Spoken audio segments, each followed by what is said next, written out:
All right, excellent afternoon to all those who are watching me across the states in Nigeria. They said the law is made by a select few in the society called the legislative arm, but they do not have absolute power. And again, the power remains that of the entire people called the electorate. And of course, for today, we are all concerned about the mandates of the electoral and the judicial system. Again, I say welcome to another interesting episode of Real Talk with Kike. I remain your convener, Kike Atanda-Owo. And of course, I think it's important for us to hear what On This Day in History segment asks for us. And when I come back, I give my own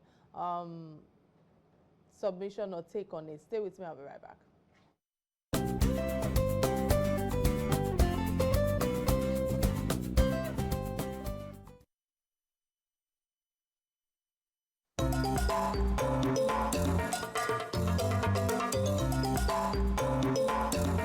On this date in history, 21st of November, 1992, David Adedeji Adeleke was born.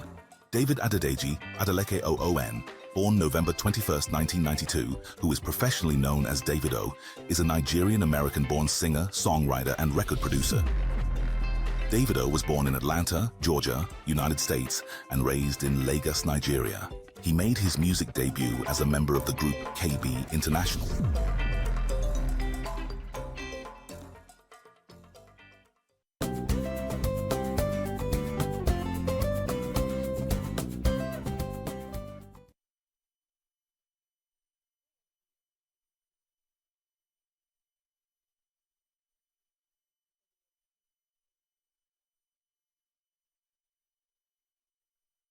All right, many thanks for staying with me. And of course, yes, Davido has undeniably elevated African music on the global stage and, blending Afrobeats with international influences to create, a chart-topping hit, for many years. And in the African entertainment industry, his contributions, transcend,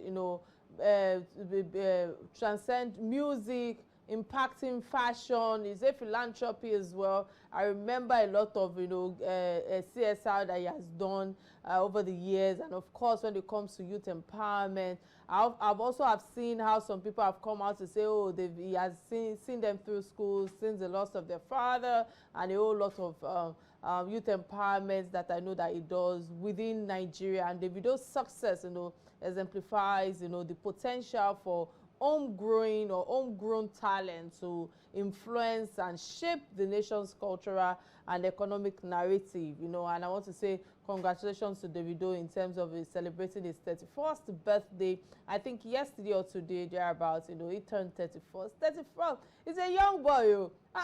It's like I just collected like almost 14, 15 years from Davido. Anytime I see him, must prostrate, no matter how much these young children of today, pardon me for using that word right now, they look bigger than you and all of that in stature and all, but I just feel that people like him, they've impacted the society at large globally, and that's what I feel that they should use their celebrity status to do, impacting the world, youth empowerment, lifting others, and all the razzmatazz that happens between the music industry. I feel that that can come to an end, and everybody can just come and unite together, to continue to foster that positive energy and positive perception of Nigeria through music. I say congratulations again and happy birthday, and keep impacting. I think it's time for us to get a word from my sponsor. When I come back, we'll dive straight to the conversation. Stay with me, I'll be right back.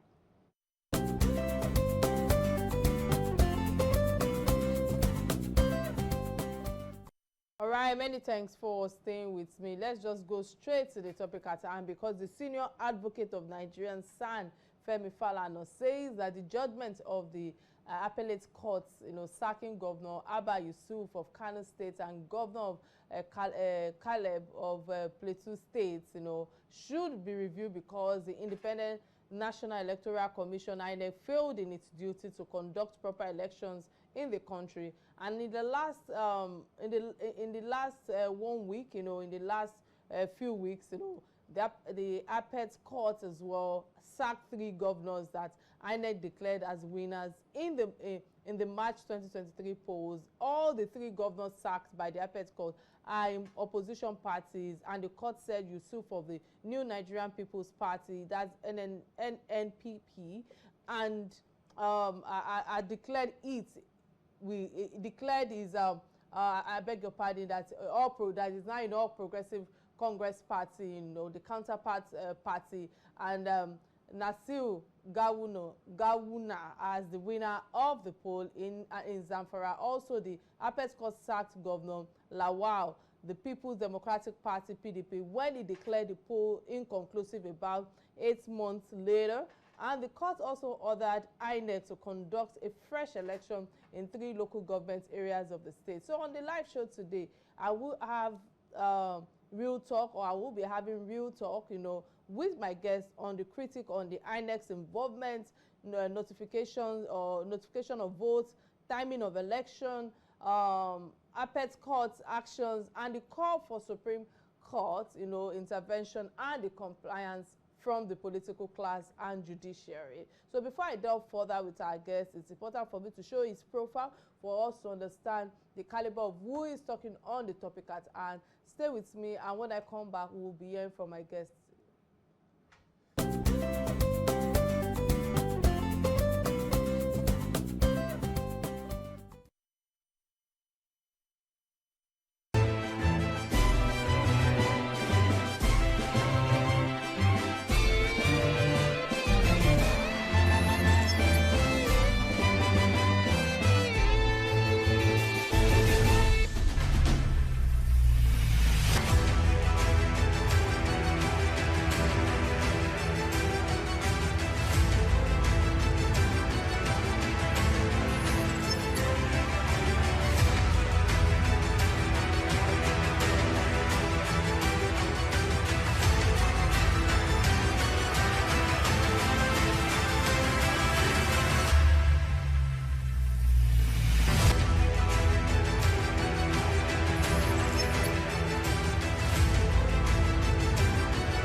All right, many thanks for staying with me.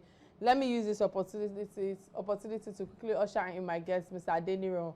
It's a pleasure to have you again on the platform, Real Talk with Kike, and many thanks for always honoring my invite. How are you doing today, sir? Thank you, Kike. I'm doing good.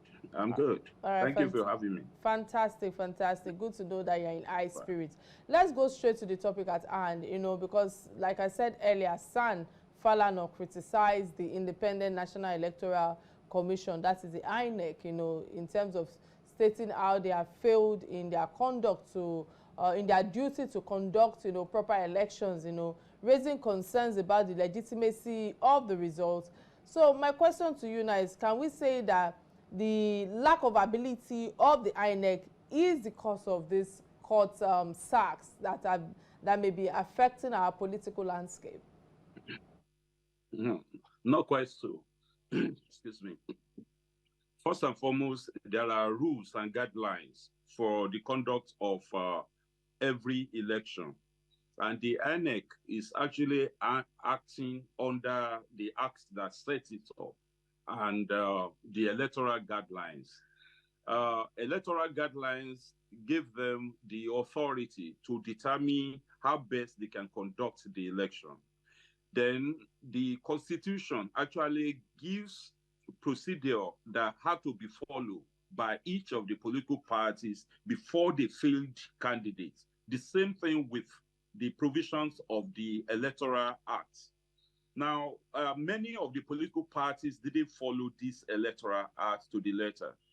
And the Constitution also guarantees that somebody must be sponsored by the political party, meaning that whoever is presented by the political party to the INEC is the candidate of that political party.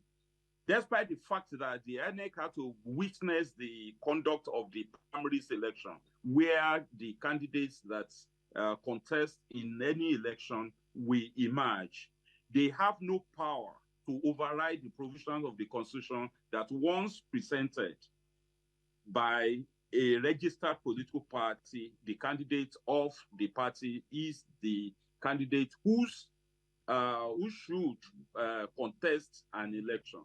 So basically, there are so many aspects of it that cannot be attributed to weakness of the Independent Electoral Commission.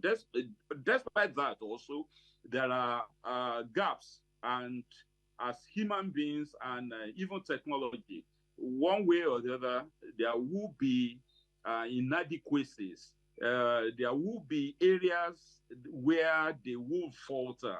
But then we should give it to the INEC that they did their best to conduct those elections under the circumstances they find themselves, where logistic problem and human problem didn't really hinder them so much. Even the violence that had been predicted in some states did not deter INEC from saying that they will not hold election in crisis-prone states. That they confronted, the situation where violence was predicted. The INEC should be commended.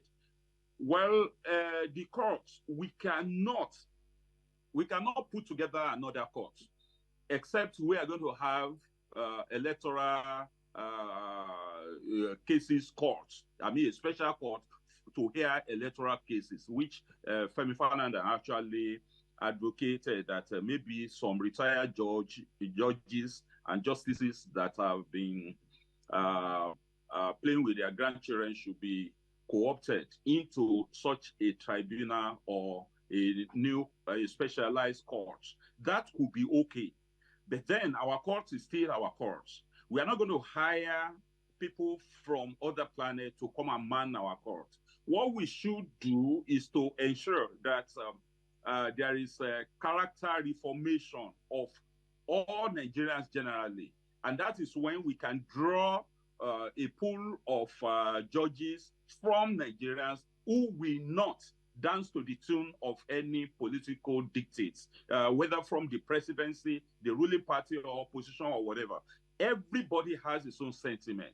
We only are tolerating those we put on the benches to adjudicate cases on the head election, so that at the end of the day, we will see that they compare what has been done with what has been provided for by the law and by other statute books that governs the conduct of an election. So even if the court has not done well, we should give it to them that is what the evidence and witnesses before them allow them to conclude upon. And we should not denigrate our courts. We should also not pass snide comments about them. If any judge or justice is found wanting, we should petition the NJC, that is the National Judicial Council. That is the authority that can punish them. But as long as I am concerned personally, and the Center for Anti-Corruption and Open Leadership is concerned, we believe that INEC did their best. The judges also did their best. It is the politicians that have to be held responsible for the lapses that have been observed. So there is no point in rehearing the cases that have been heard by the panel, that is a tribunal, Election Petition Tribunal, the Appellate Court, and the Supreme Court. We repose that level of confidence in them before we put them on the benches. So if we have any criminal charges against them, just like Tako did when Ibori's case was being heard in Federal High Court, Asaba, we petitioned the NJC, and NJC queried the trial judge 3 times, before he was allowed to deliver his judgment. The same thing can be done in this case. If there is anybody on the bench that we believe or that any other person, any observer believe is uh, is uh, carrying out his work. I mean, his or her duties in a way that shows that he's politically biased, or that he could have been induced to give such verdicts, then the petition should be put together, solidly put together with evidences and witnesses, and forwarded to the right authorities. That will be a way to go. We should find a way of painting our institutions right, because we should have stronger institutions, just like President Barack Obama once said. We should have strong institutions rather than strong individuals. If we are looking at individuals, we know that they come from the same communities that some of these politicians came from. They may have their biases, but because judgment is according to evidence and witnesses, then they cannot circumvent that and give judgment according to their individual preferences. Thanks for all that you've shared thus far, because there's a lot that you've shared from this your submission, but you've said quite a number of things. But I want to start by saying that when you said that we are not the ones to be held responsible in terms of all the criminal acts that took place during the voting period, but putting that aside, because there's an argument against nullifying votes, due to negligence of electoral offices, emphasizing that citizens' votes should not be invaded, or should not be invalidated, due to procedural errors. All of these inconsistencies are there, indicating to say that our electoral reform is yielding desired outcomes. I would like you to give your thoughts on that. Secondly is the fact that the senior lawyer, Femi Falana, that asserts that election matters should be conducted before the inauguration of any administration, highlighting the importance, of a timely resolution. Is that really possible if the court wants to carry out their own judgment or their own process before placing the governor in position? What's your take on this? Yeah, first, to your first question, the truth is that courts should not invalidate our votes if we ourselves take every precaution that will not allow courts to say that we have not fulfilled the provisions of the law when we cast our ballots. And we do not also allow political parties to manipulate the process in such a way that will force the judicial officers to insist that the way we have, cast our ballot does not conform with the provisions of the law. If we allow violence to take place, because it is the same set of, it is we, the people, that foment trouble during election. It is our young ones that are used to snatch ballot boxes. It is our people that carry guns. It is politicians that buy guns through black market and hand it over to those who foment trouble during the elections. So if we don't want our ballots to be invalidated, we should warn our younger ones. We should ensure that any politicians that has the propensity to encourage violence during electoral period should not be allowed to contest. If we insist as the constituents of those politicians, definitely they will not find their way. If we do not allow them to stuff the ballot boxes, because wherever you have overvoting, where the ballot cast is higher than the registered voters or accredited voters by the what do you call it now? By beavers. Okay, definitely they have wasted our votes. So it is not the fault of those who have to apply the law when they compare it with the electoral operation. So it is our fault who are not vigilant enough. It is the fault of the observers. It is the fault of law enforcement agencies.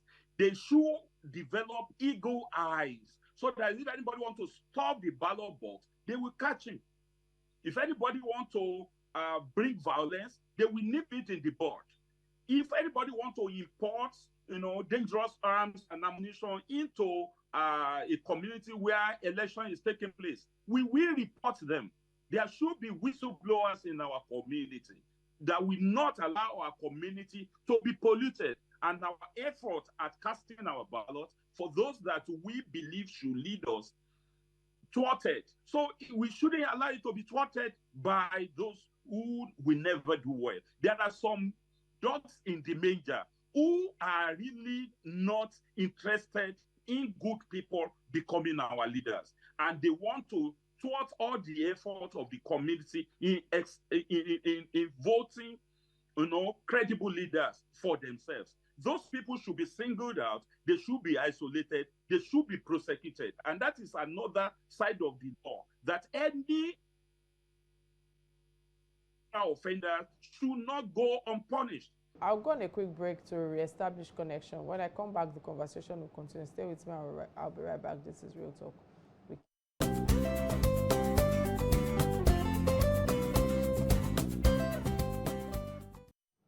All right, many thanks for staying with me. I'm trying to establish connection with my guests. I think the network is still a bit erratic, but before my technical team trying to connect to the guests, let me quickly use this opportunity to take trending. And these are stories that is affecting us in Nigeria, or stories that caught my attention. And the first trending story that actually caught my attention is that of the democracy that was forced on Africa, that is being said by former President Olusegun Obasanjo. And I don't know why he's saying this now. Personally, I want to air my opinion, that this is a late call, if you ask me, because he has been part of the leadership of this great country for over 40 years, and he has had, I felt that he should have known all of this all along, for a while, and he could have just, started a change in his own governance, during his own time, or start a change in our own governance in this system. However, it doesn't really steal away the credit of the call, if you ask me. The call for a critical examination of liberal democracy in Africa is necessary, as it has been voiced by former President Obasanjo, and of course echoed by former Governor Fayemi. It's objective and it's constructive. If you ask me, there are quite a number of reactions out there on social, but as far as I'm concerned, it recognizes the challenges faced by the liberal democracy in African context, and of course calls for solutions that must be addressed at the specific needs of the people, or our system, if you ask me. And Nigerians and Africans in general all know that Western liberal democracy is not adequately representing the majority of the African people, especially in this side of town. So objectively, the principle of this democracy is rooted in our representative, in our leadership, if you ask me.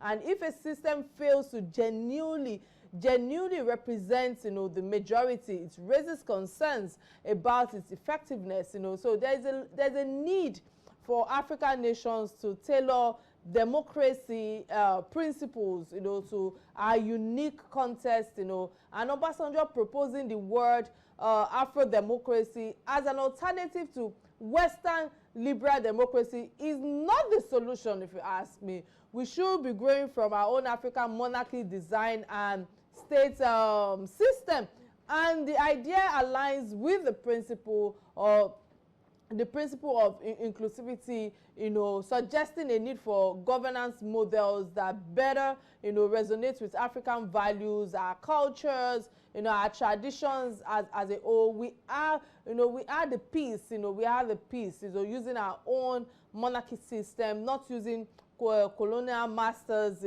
that came and imposed their own philosophy and system upon us. If you ask me, there's a lot of history, to what former President Obasanjo have said, but we can all see that their imposed democracy has ridiculed and reduced, our obas, our kings, the king's men, and whereas the colonial masters, who introduced it to us, still attribute major powers to their own, monarchy. So while considering the challenges posed by the adoption of foreign political system, it opens the door for African nations to explore and also develop governance models that better align with our culture, with our tradition, with our socials and economic context. I feel that that's my take thus far from the statement that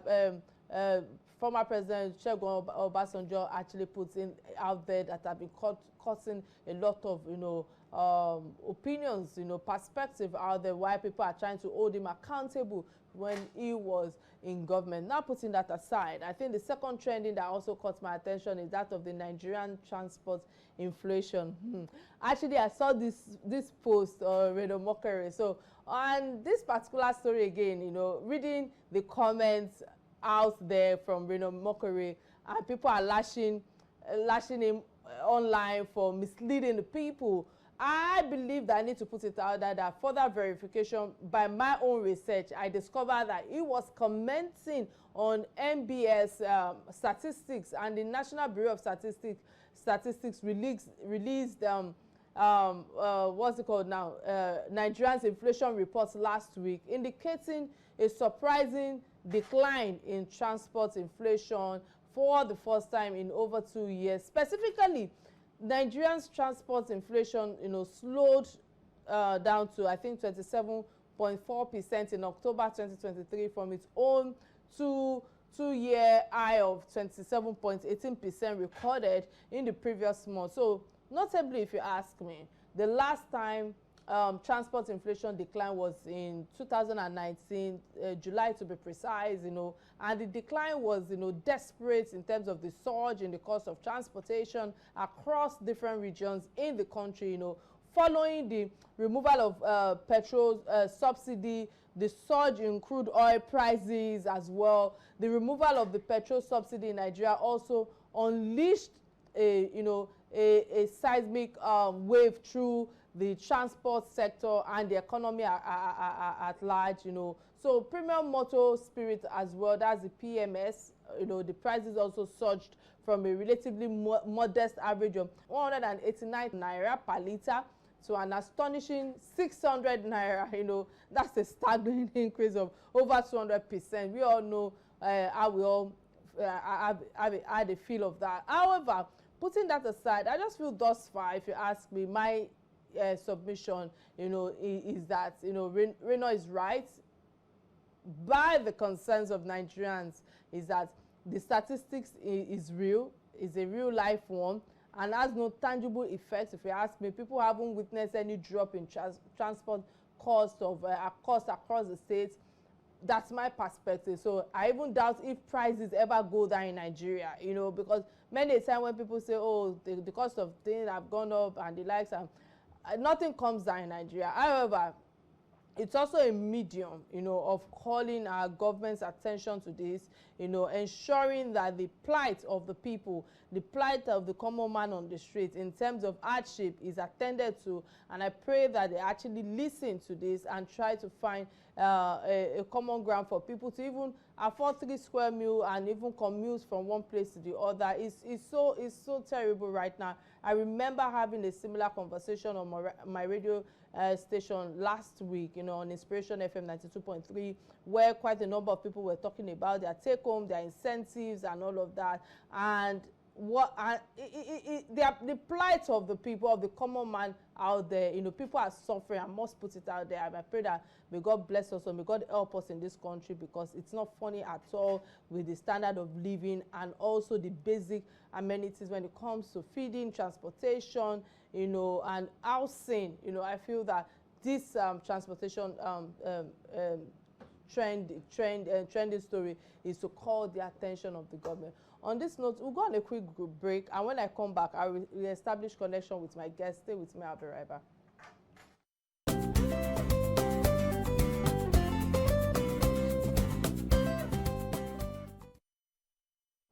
All right, glad to know you're still right there with me. In case you just joined the show, today's conversation, is about the recent turn of events, in terms of Senior Advocate of Nigeria, Femi Falana, calling for a review in appellate court judgment, sacking governors, Governor Abba Yusuf, and also Caleb as well, citing concerns over INEC's failure in ensuring proper election, and many more examples from our electoral processes in the past. And I have been discussing, with Mr. Debo Adeniran, my esteemed guest, on INEC's involvement, timing of election matters, the appellate court actions, the call for compliance, and compliance from the political class and judiciary. And of course, he has been throwing a lot of light on all of these issues that I've just mentioned before network interrupted. But let me quickly use this opportunity to open the phone line. Remember that you can be part of this conversation by calling the studio number 080-988-77400, showing on your screen right now. And of course, we're streaming live from Facebook, on YouTube, both on Real Talk with Kike and on Silverbird platform. Sir, let me come to you. Can you hear me? Yes, I can hear you loud and clear. Fantastic.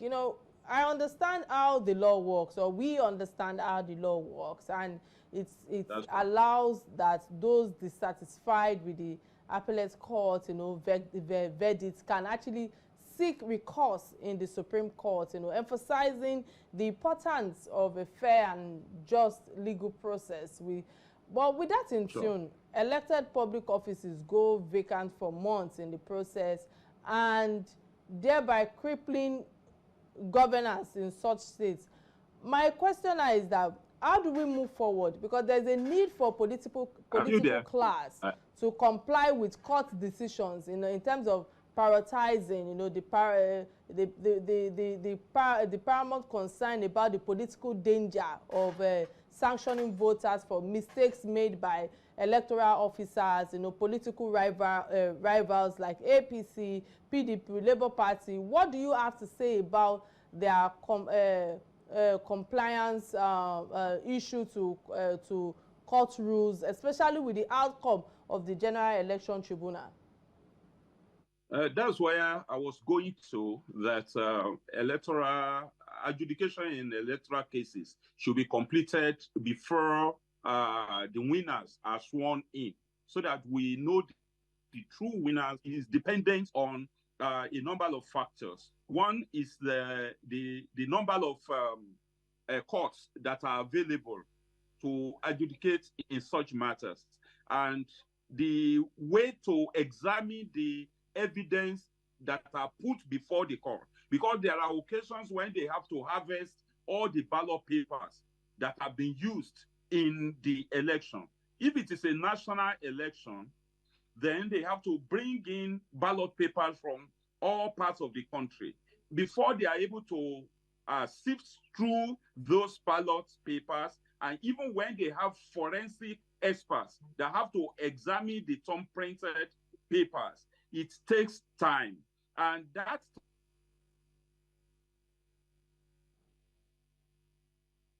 time cannot be predicted by the it takes time to hear the electoral petition cases. Now, if the technology has been working and it's working everywhere, that could be made faster, because the technology will not duplicate thumbprints, for example. And if it is only the thumbprint that can be used to accredit voters, then it will make it easier for those in court, the judges and the rest of them, to adjudicate in the case within the stipulated period, even before the winners are sworn in. The alternative is for us to give a wide gap between the time of election and the time of swearing in. Maybe we should give up to 6 months, and that may be enough to do everything, because we have to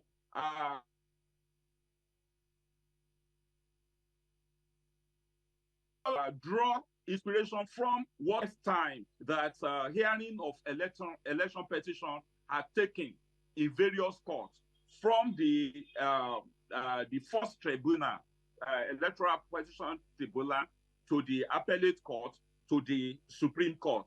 If we can now kind of plot that chart, we will know the longest amount of time that we will need to hold election and to ensure that all election petitions are heard before the winners are sworn in. Because it is not right, it is a violation of our electoral rights if somebody that we didn't vote for has been enjoying the use of power that we vested in the legitimate occupier of the position that illegitimate person has been occupying. Look at what happened in Anambra State when Kike was there for almost 4 years before he was thrown out. Look at what happened in Osun State when Oyinlola was acting for more than 3 years before he was thrown out by the court. That is not good for our electoral development. But we should have been wiser. We should know what caused all of those incidences, and we remove them from our electoral jurisprudence. Once we are able to sanitize the electoral jurisprudence and we get electoral officers, the judicial officers too, to face the music if they turn out to be the reason why the wrong person gets to a position of power, then those who will be coming behind them will take precaution and they will be deterred from carrying out the same illegality. But if nobody is punished for electoral offenses, and that's why we are saying that the government should set up electoral offenses tribunal so that those who commit fraud will not be allowed to participate in an electoral system for some time, maybe for a period of 8 years, or some of them, depending on the gravity of their offense, they will not be allowed to participate forever. Because it is our own time, it is our own life that is being misadministered by somebody we didn't vote in and was allowed to, or is allowed to govern us for a number of periods. And you will be exercising the power of the person that we ought to have voted for. That is not good.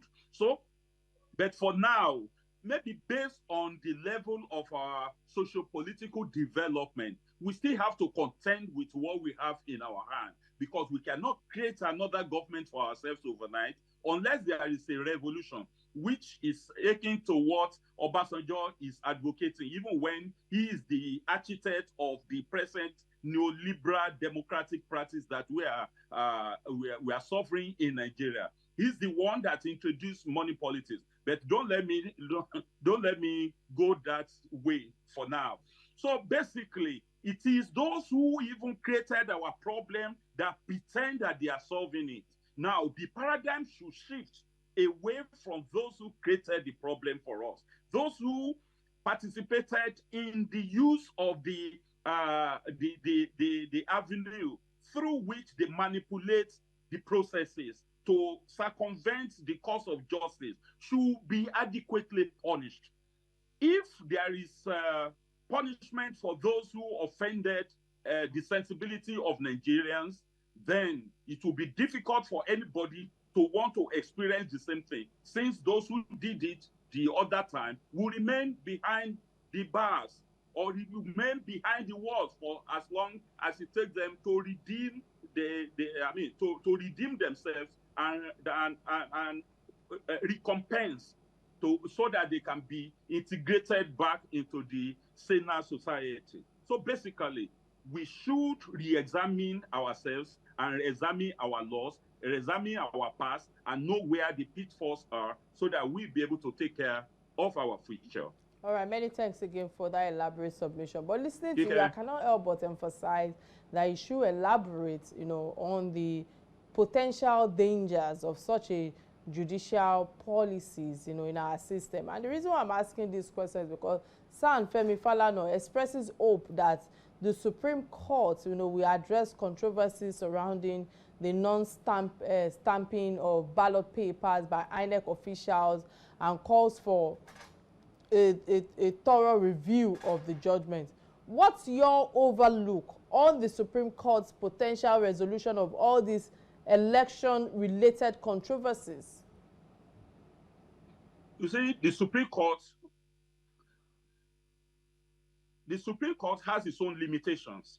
They cannot constitute themselves to INEC. And if INEC fails to stamp any ballot paper, it means that that ballot paper is either stolen or counterfeited. So, but then it is not the Supreme Court that will count the ballot. If any electoral officer didn't check the back of ballot paper that he counted for a particular candidate, that electoral officer and the candidate that benefit from such a fraud should be adequately punished. Now, I wonder how Supreme Court can resolve that than to say that any ballot paper that does not bear the stamp of INEC is invalid. And the INEC official shouldn't have allowed it to be counted in favor of any political contender. So basically, it is difficult. But then it is the lawmakers, the law amenders, that is the legislative body, arm of the government, that will look at these pitfalls. If they assert it that, look, any ballot paper that is not validly used during that electoral period should be returned to the INEC, and there should be an inventory check. Okay? If they check on it and they ask where are the remaining unused ballot papers, just like we said of budget, any unused budget should be returned to the Treasury. Now, any unused ballot paper should be returned to INEC covers, and whoever issued out the ballot papers should also retrieve the stubs and the one that are used. Based on that, they will reconcile the two and see if anyone is missing. And if anyone is missing, then the electoral officer in charge of that ballot paper should be called to question. And if found wanting, should be adequately punished. And whoever benefits from that fraud, if is found to have contributed to the fraud process, then it should also be banned from contesting election in that constituency. That is the only way. The Supreme Court has limitation to the extent of like you said, you also are aware that the Supreme Court, or any court for that matter, will only rely on evidence, because they will not be the observer at the polling stations, and they will not be the collation officers. They will not be the those who will announce the results.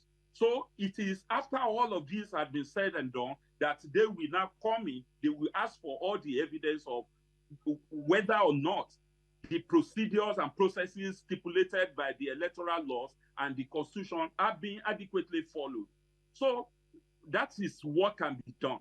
It is we, you people in the media, we in the civil society, we look at what has gone wrong in the past and devise a new approach to how they could be corrected. Then we look for the best practices in the world. How has it been done in America? How has it been done in Europe? How has it been done in Scandinavian countries? How has it been done elsewhere, in the Asian country and the rest of them? Are they successful? Why can't we be the signature of electoral practices in Africa? Then we move forward from there. But the important thing is that if offenders are not properly punished, then we will have incentivized budding offenders to up their game along those illegal routes. Unfortunately, I think this is where I draw the curtains of the show. And I want to say many thanks to my resourceful guest, Mr. Debo Adeniro, for always creating time to be here on this platform. Thank you so much. Despite the short notice, you still create time to lend your voice on issues that affect us all. May God continue to perfect all that concerns you. On this note, this is where I draw the curtains of the show. Till I come your way on Thursday. Remember to catch me live tomorrow at 5 p.m. on Inspiration FM 92.3. Stay kind to one another, and bye for now.